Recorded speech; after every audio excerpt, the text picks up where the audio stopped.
Hey guys, I've got another cool electronics review and test for you. Today I've got a pair this time of Scala Rider Packtalks from Cardo. This is the top of the line communication systems from Cardo. This is what the SENA 30K came out with to compete against. This is using their version of mesh, as SENA calls it. They call it DMC, meaning it's great for groups. It's a much more robust way of connecting all these different riders together without having to go through menus and pairing and all that kind of crap. You just turn it on, you connect to the mesh, you can come in and out of the group seamlessly. That's the way to do group riding. So they've got their version. SENA now with their 30K came out with theirs. Unfortunately, I only have a single 30K. I didn't buy a dual of that. And I don't know anyone yet that has bought one here, so I can't tell you about that quality or how well it works in a group. But I do have two of these, so we'll be able to at least go through some of that. Now, I would love to come up with a better, a more high-quality, robust, secure way of using communication systems with my GoPro to do my videos. That's always what I'm on the hunt for. I'm 99% sure this isn't going to be the solution for that, only because I believe SENA has locked out the high quality audio mode of the GP10, which is what I use on my GoPro, to other SENA units, meaning it'll work with other brands, but not in the high quality CD-like sound. It goes down to like an old telephone. But I will certainly be testing that. Maybe I'm wrong. That's just what I get out of the SENA documentation. So we'll do a quick unboxing of this, check it out, compare it to the 30K, at least size-wise here. I'm going to throw one of these in my spare RF 1200 helmet, do some range testing. I'll give you some subjective quality testing. I'll see if I can maybe mic one of these up kind of like my other SENA test, although that was checking for problems and such. I don't think I'll have to do that, but we'll see. Going through the feature list here, very similar to the SENA 30K with just a couple minor differences and one maybe major difference. But size-wise, I'll show you comparison here out of the box. Music streaming, here's an interesting thing. I will be testing this because, okay, real quick primer. Communications protocols. You've got Bluetooth. That's the de facto standard. That's how pretty much every kind of communication system used to connect. That was it, just Bluetooth. These new mesh, or as they call it, DMC, they're a separate network.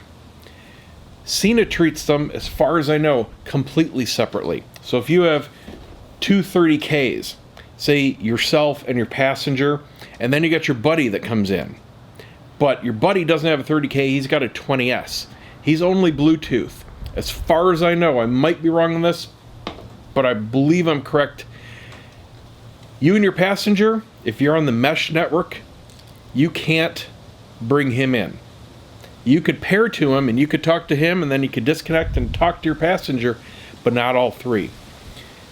They have what they're calling DMC bridge, meaning, now again, interpreting this wording, I think it means only one Bluetooth person can come in and join the big group of mesh riders. Now, this has a limit of 15 riders, at least according to this wording, in their mesh network. SENA says it's unlimited. So there's that one difference. I don't know at what point, if any, that quality would be dropping off with more than however many on SENA. I don't know if it's full quality no matter how many riders you have, or if it tapers down like their Bluetooth does. You've got different steps. You've got 1 to 2 is the highest quality, 3 to 4 is a step down, 4 to 8 is another huge step down, and I believe there's even another low power mode beyond that for SENA. It's mostly undocumented, but it's there. I don't know how this does it. Doesn't say anything about it, but this does say a limit of 15 riders. So if for some reason you're in a huge group, you got that limit. Like I said, it's got the bridge, has private chat. SENA also has that. Here's another thing. I'm not sure. Neither Cardo nor SENA designates if any or all of these features are specific to one network or the other.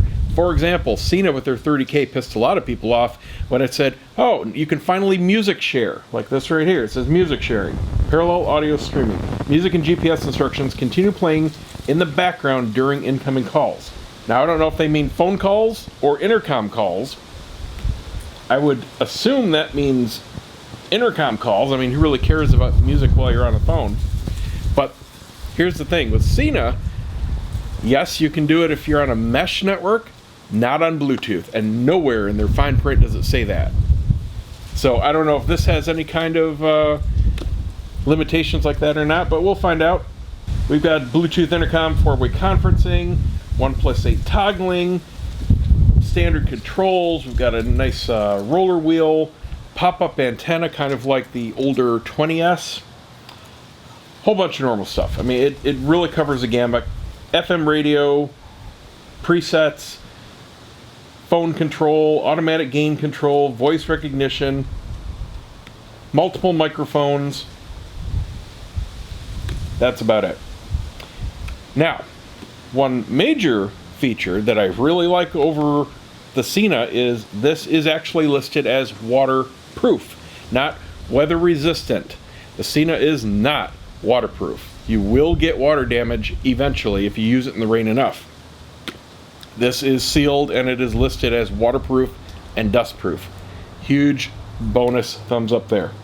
Let's go ahead and get this open. Take a look in the box. Comes with a very nice case, I have to say. It's a pleather, it's magnetic. Got your 2 units here. Weighs about the same as anything else out there. So now I can show you the size comparison. They are smaller than the SENA's by a hair. It's negligible, but it's there. It's a tiny difference. Little bit thinner. I appreciate the thinner more than anything. Tiny bit shorter. But overall, very similar, I have to say. The connection pins here rotate into place, and they are spring-loaded on the back. It's the opposite of how SENA does it, where they just have the pads on the device and vertical pins on the dock that push down, and that's what I really don't like. This is definitely going to be better for water intrusion, and it's vertical, so the water isn't going to pool in there, unlike the SENA where it's sitting vertical and the pins are sitting up. Any water sits in there. Part of the problem. This is the rocker switch here. Got the flip up antenna. And that's about it. Charging port on the bottom, rubber sealed, just like the SENA. Got some buttons here. They're just like little protruding tabs. You can feel them, kind of hard to see them. And they're just soft click buttons. A little light in the middle, and that's it. So then opening up the bottom of the box, we can slide out the rest of it. Big notice to install the app and update it.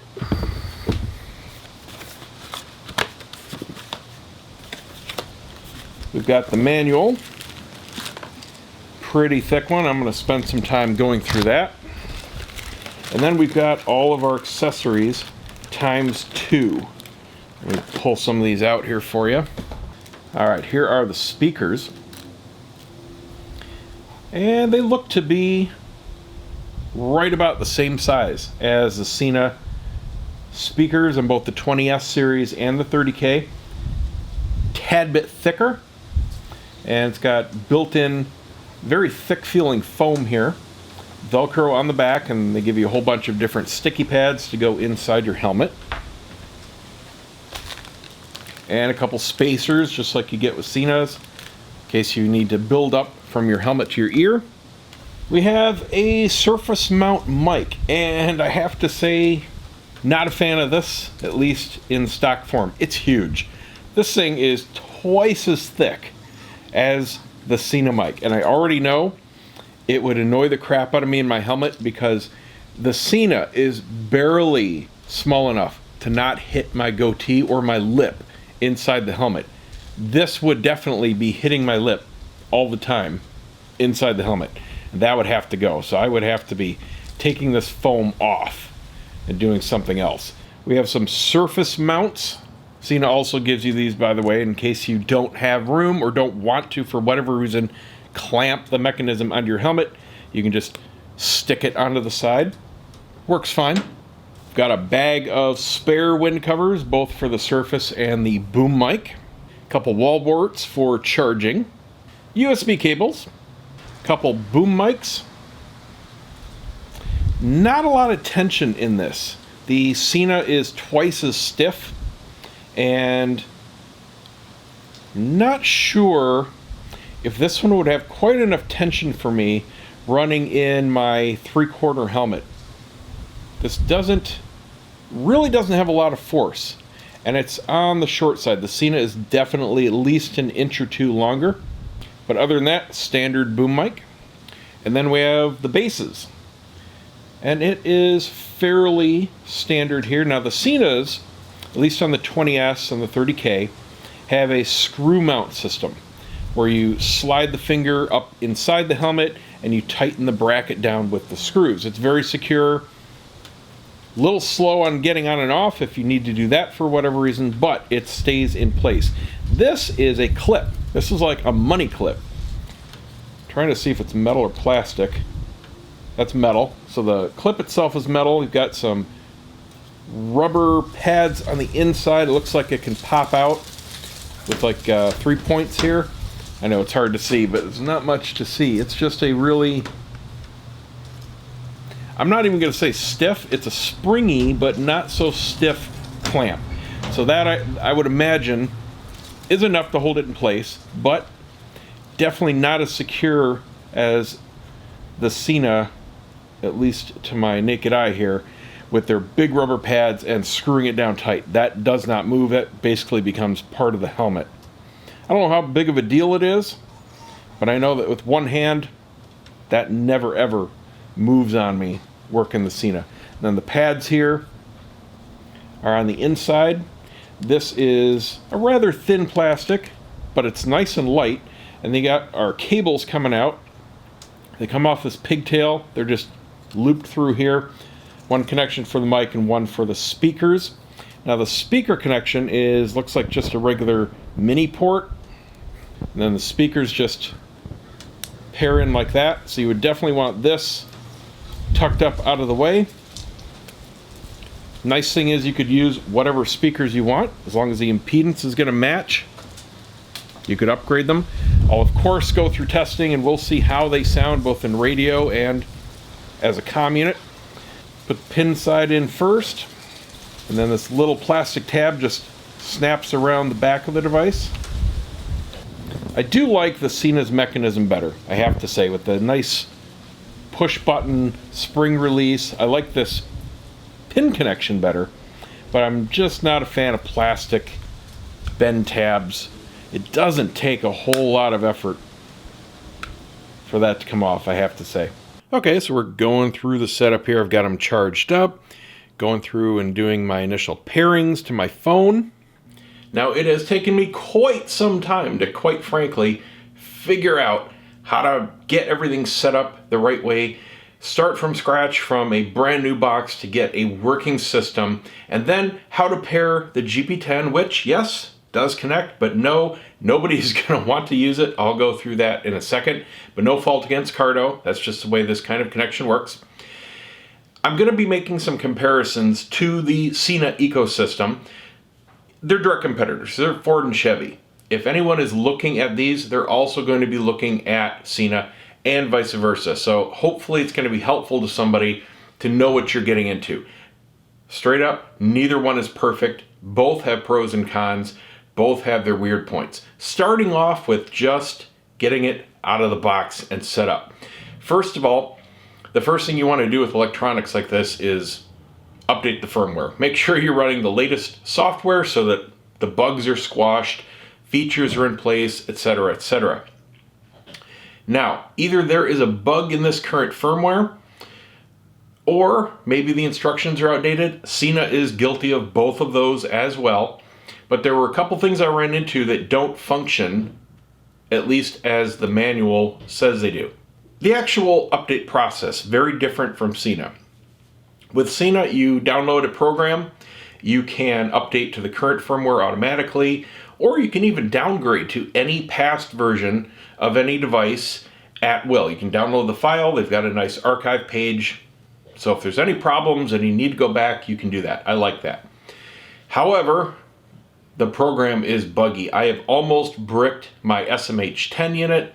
Sometimes the updates stop and just don't want to go on, and you have to do a complete factory reset. You don't know this, you have to go on. So it's a pain in the butt. It doesn't work great. But it's easy to get. Complete opposite for Cardo. Pain in the butt to get. You can't just download the software, you can't just download the firmware. You have to sign up for basically their social media network. They call it the Cardo community. They're trying to make it like a social media network. But at the very least, you have to sign up for an account. You have to plug in your device, register it electronically through the device. It downloads a program, a little helper app, which, by the way, this is a major note. I'm an ex-IT guy. I'm a photographer. I have an attention to detail. The app installs with no options and automatically starts with Windows. I don't know what it does on Mac, but that's a big no-no. First of all this application does is look at your device when you plug it into your computer and then talk to the web page. You don't need to be running that, certainly all the time. It should be a one-time thing, or at least give you the option. So if you do install that, make sure that you either uninstall it when you're done, or at the very least, right-click in your tray and turn off Start with Windows. It's a resource hog for no reason. But once you do that, you download it, you run it, you sign up for an account, you plug it into the computer, and it's beautiful. It actually works fantastically. You have to name it. This system works off of names a lot, I've noticed. With the SENA units, there is no naming of a device or anything like that.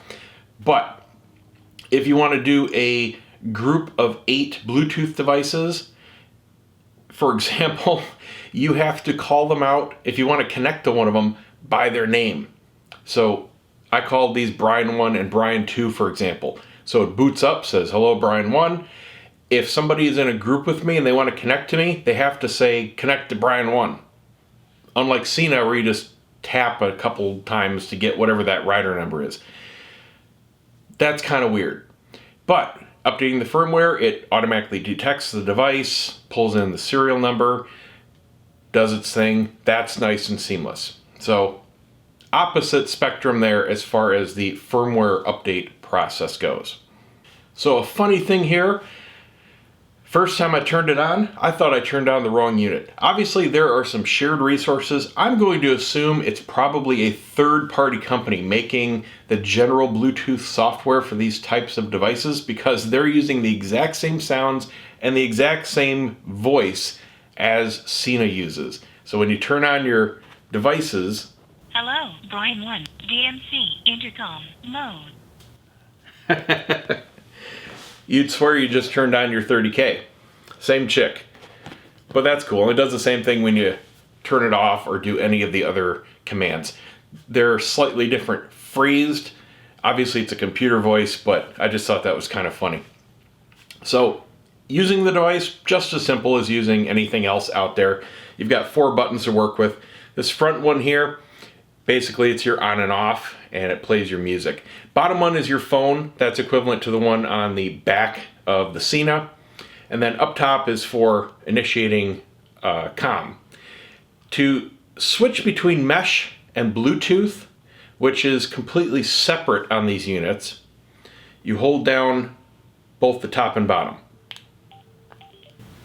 Bluetooth, intercom, mode. And it switches to Bluetooth intercom mode. Now that separation is very critical. Basically, as I said in my 30K review, these are all about the mesh. So if you're riding with other people and you're all getting comms at the same time, go ahead and get yourself all the same mesh comm units and only use mesh. That's what it's about. These are truly not made to mix in a group of older comm units. If you have a group of people that are using Bluetooth comm units, do yourself a favor and get Bluetooth comm units, not mesh, because you're missing out on a lot of functionality and features, the same as the SENA 30K. That's all about the mesh too, believe me. So in Bluetooth mode, it's weird. I'm very much used to the SENA ecosystem of you just connect things. You connect your phone, your GPS, 5 other comm units, whatever you want, right? GP10, you're done. It just connects. And you're all talking in Bluetooth. These guys separate the Bluetooth connections into 2 channels. You've got channel A and channel B. And you can only have 2 Bluetooth devices connected at any given moment. It's very weird. And that includes, unfortunately, and this is my huge gotcha with this system, your phone. If you're like me, you go on trips and you got your phone streaming your music, you take phone calls, you use it for GPS navigation, okay? By default, that's taking up one of the channels. Say channel B. If you've got a passenger and they're connecting via a comm unit, if it's Bluetooth, that's your other channel. You've got 2 channels to choose from. That's it. Now, if you're in a group of, say, 3 riders and you're connected via Bluetooth, your phone's out of the equation. It not only mutes it, I'm not talking about the priority of the audio, it disconnects it until one of those comm units drops off. So this is why I'm saying it's all about the mesh. If you're connecting to more than one intercom, it wants you to use mesh. And that leaves you one free Bluetooth device when you're in mesh mode to connect to. So for example, if you're connected to your passenger and you're both using mesh, you can each connect to a Bluetooth device, presumably your phone. So you can, of course, take calls, stream music, GPS navigation, that kind of thing. But that's it. You only get the one device.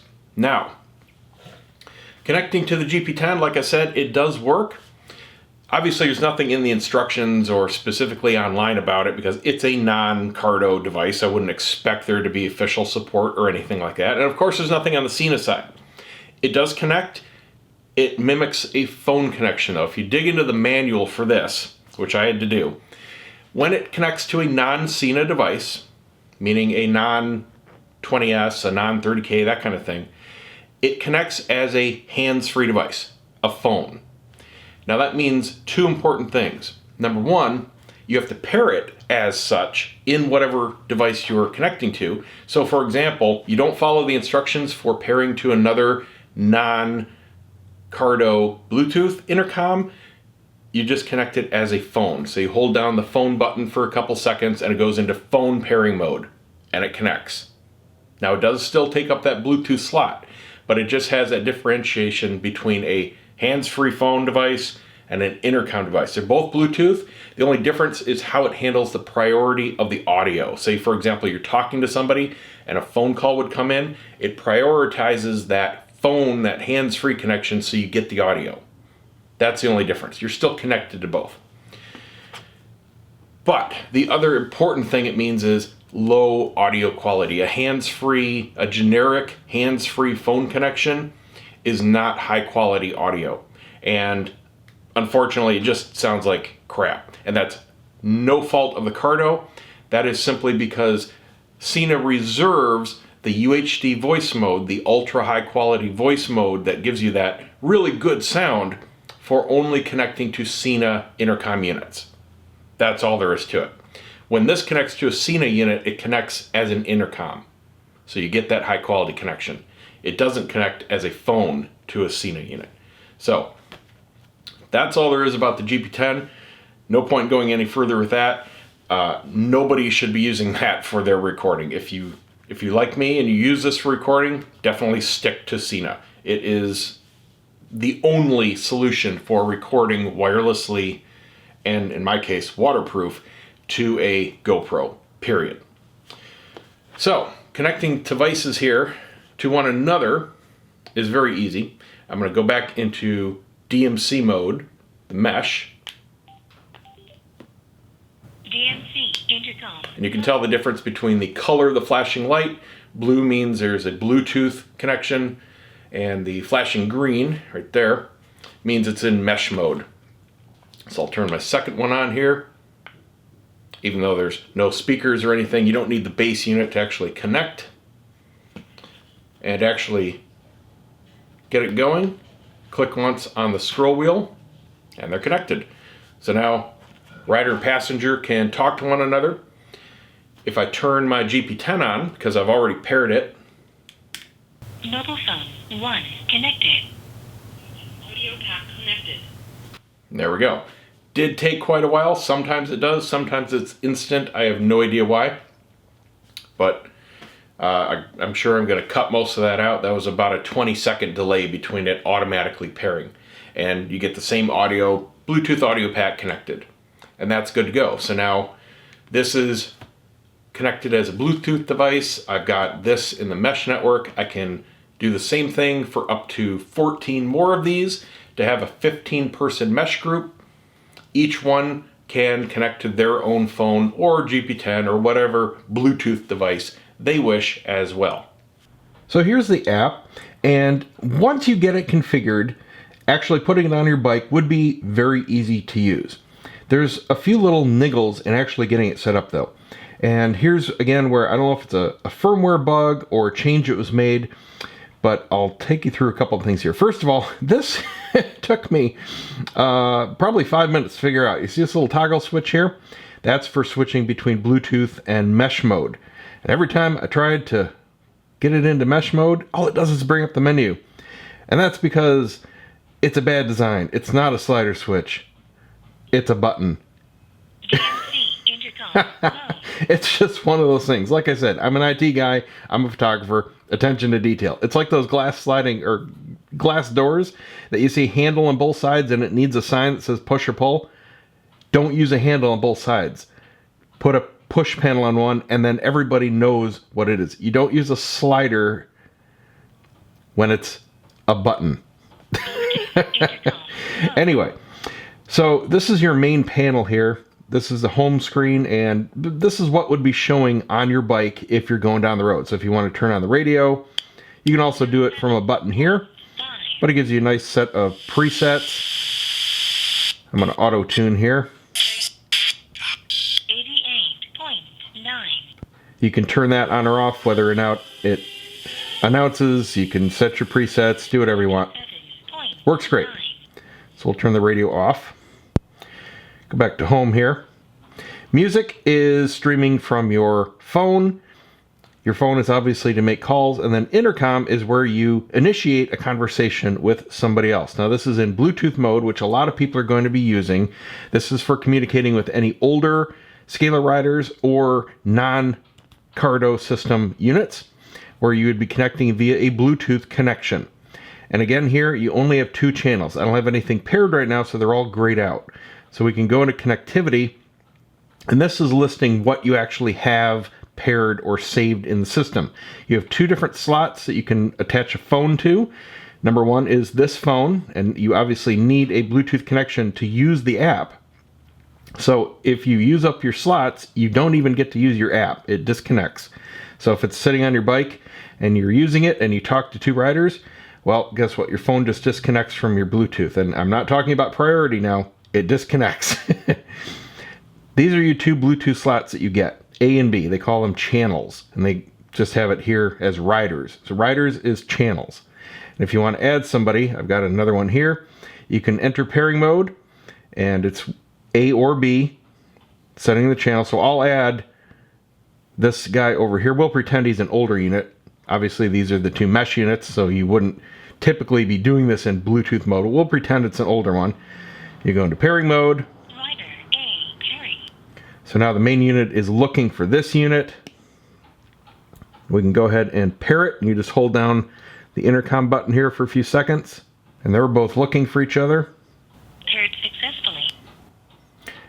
And they're finally paired.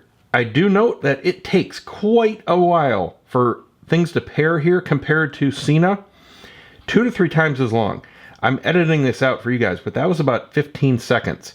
Typically with SENA, it's maybe on, 3-5 seconds is about average. Once you enter pairing mode, press one of the units, it's pretty much instant. Just something to note there. You might think something is wrong because nothing happens if you're used to SENA. So now we can actually go into, nope, never mind. It disconnected my phone. See what I'm talking about? because I had the phone in channel A, it wasn't smart enough to know that keep your phone in a channel and add another device in. You have to manually manage your channels even. So now I've got to go back into my Bluetooth. I have to disconnect this so I can open up channel A. And I want to see if it'll automatically reconnect. It's been spotty. I think it's supposed to automatically reconnect, but it doesn't every time. And in fact, sometimes I've had to forget the device and completely repair it from scratch because I can't even manually initiate a reconnect. So I'll give it a few seconds here, edit this out if I have to, and see if it'll reconnect, but I don't think it will. It does it spottingly at best. All right, so let's not do anything. Let's try to initiate. Just hit my 1 minute timeout here on the light. Let's try a manual. Okay, so it at least saved the information this time. Sometimes I get a pairing unsuccessful, like I said. So now we're reconnected. We can use the app again. Really don't like that, I have to say. It's, again, not intuitive. It's not anything that I would expect to have to do in a comm unit, and certainly nothing you have to do in SENA. So now we're going to get that out of channel A and we'll put it in B just so I can show you some stuff here. So we'll delete these, clear both Bluetooth channels. It does not delete your phone pairing. Now remember, this is not separate. Whatever you have here, these are just saved in the device's memory to pair against. Okay, so here's something else I wanted to show you. You have two ways of adding a Bluetooth device in, either on channel A or channel B, manually through the device itself, and that's how I always do it. When I meet up with a friend and I want to connect to them, I hold down the button, I pair, and we talk. I don't go into the app itself. Now, I don't know again if this is a firmware bug or something that's changed and the instructions and online videos are wrong, but when you want to pair something, you hold down the intercom button to go into pairing mode, and by default it goes into channel A first, and that's going to kick off my phone here out of the app because the phone is tied into channel A. So we'll go into pairing mode, we'll lose the phone. Rider A pairing. Okay, so Rider A pairing. Now to go into channel B mode, if you want to add another Bluetooth device, you're supposed to double tap it to go into B pairing mode. And no matter what combination I do, fast, slow, long, short, that's what she said, it does not go into channel B. Now, looking at all the instructional videos and reading the instructions, it should go into channel B right now to pair. Nothing. And this would be flashing blue, indicating it's in channel B pairing mode. I cannot pair anything manually on either one. Tried them on both in B. So I'm inclined to think it's a firmware bug. So they need to fix that. But anyway, let me reset this now to get back out of pairing mode. And the phone should reconnect now. Goodbye. Once we come back up. And I'll show you how you can do it through the app itself. Hello, line 1, Bluetooth, intercom. Should reconnect the phone. Phone 1, connected. Okay, it did. So we can go in here under connectivity, and under channel B we can manually go ahead and add something. And here is where you can add a non-Cardo device. Channel A is strictly for a Cardo device. So they only give you the channel B option at all to connect a non-Cardo device. And by device, they mean intercom unit. They do not mean GP10 or anything else. Only another, say for example, SENA 20S or 30K. You can put it into channel B only. Channel A does not give you the option to install a non-Cardo device. So you would just click Cardo or non-Cardo and pair whatever you want to pair. And that would be your slot B. But again, no way of doing it on the device itself. I racked my brain, pulled out my hair, just like trying to pair the GP10, trying to get this into channel B mode. So that's it. Other than that, it's pretty straightforward. It has all your standard stuff for setting your radio stations.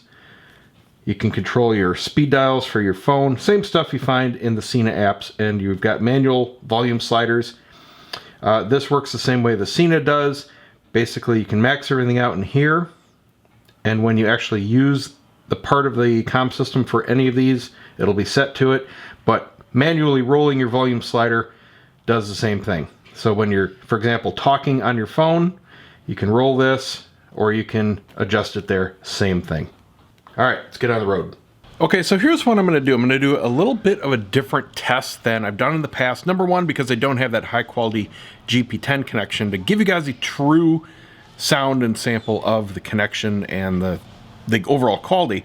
I'll give you my subjective opinions and directly compare it to SENA 20S and 30K sound quality, which is pretty much my understanding, at least the benchmark in the industry.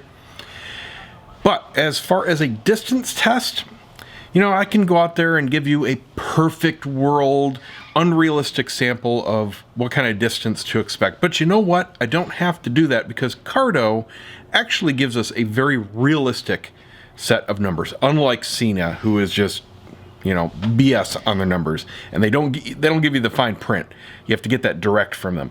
Cardo simply states, in mesh mode, maximum of 1 mile between riders in absolutely perfect conditions. That is completely fair, and I believe that. In almost perfect conditions on the SENA unit, I was getting 0.8 miles. I would totally buy, certainly in mesh mode, a mile in perfect conditions. But here's the thing. We don't ride in perfect conditions. If I'm in a group, I'm not out on a straight, flat, completely unobstructed road, you know, where I can see a mile down and, oh, there's my next rider. That's not how it happens. When I'm in a group, at the most, I'm usually about a quarter mile between people, usually around a corner, around a bend, through an intersection, you know, if we get split up at a light or something like that. That's normal, certainly in traffic. So I'm going to give you guys a real world example. Here's what I've got set up. I've got unit 1 here set up as a base station, basically. This is in my garage at the end, so it's fairly open, not completely enclosed or anything like that. We're about 4 feet off the ground. I have a speaker here, and I'm going to be playing one of my TwoWheelObsession videos, and I've simply got the mic placed right in front of the speaker, arrow side towards the speaker. Very important. It is directional, just like the SENA's. And this is just going to sit here and play. Then I've got unit 2 installed here on my other RF 1200 helmet. And I'm going to go down the road, see what happens. Alright, so I just went down the street. I'm not even a 16th of a mile away. Obviously, round corners, there's houses in between, but this is a real world test. And I'm getting the same performance that I did in my SENA test. Quickly goes to crackle, breaks up, and it's gone. Doesn't drop the connection though. It spurs back to life here and there, but generally, seriously, line of sight, you know, half a block in city traffic, that's what you're looking at for it's coming in again right now. So nothing groundbreaking, don't expect any kind of miracles, but it sounds good. Overall, subjectively, completely on par as far as volume, tone, bass, and all that with the SENA 30K. Slightly louder than the 20S, very good quality. So, final conclusions. Okay, comparing Cardo to SENA, neither solution is perfect. If you're looking for a top-of-the-line, especially mesh communication system, in my opinion, what it's going to boil down to is, what do the people you normally ride with use now? If they're primarily a SENA group, go ahead and get yourself a SENA unit. If they're primarily a Cardo group, Packtalk is a great solution. Neither one, fundamentally, comparing the 30K or the 20S to the Packtalk, neither one is fundamentally different. They pretty much all do the same thing. They pretty much all have the same features. They pretty much all work about as well as one another. There aren't any magic bullets here as far as quality, range, special features, or anything like that. So, like I said, it really comes down to what are you going to be doing with it. You just don't want to be mixing and matching brands. That's the most important thing when dealing with comm units, really. But, thumbs up to Cardo. It does what it says it does. Like I said and shown, there are quirks. SENA has them too. Nobody's perfect. So there you go. Hope that helps somebody, especially if you're looking for a top-of-the-line unit and you're looking for some comparisons. I know this was a kind of weird video. I'm just going through things and calling it like I see it. Anyway, that's it. Hope it helps somebody. Catch you next time.